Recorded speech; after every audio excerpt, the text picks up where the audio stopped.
vidusskolas 6. klase. Šajā īsajā filmiņā mēs jums pastāstīsim par balto grāmatu un tās autoru Jāni Jaunsudrabi. Beidzot esam mūsu mājās.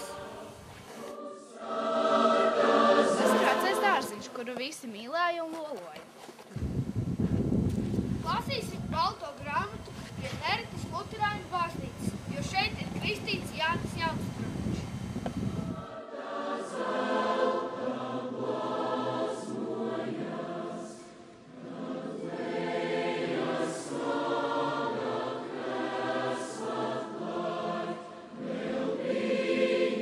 Lasīsim balto grāmatu pie Liepes, jo to ir iestādījis slavens rakstnieks Jānis Jaunsudrabiņš, beidzot savas skolas gaitas.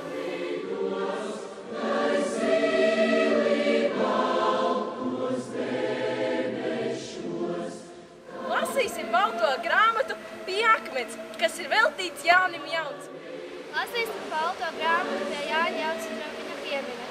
Šis piemineklis tika uzcelts par godu viņa 20. nāves gadu dienu.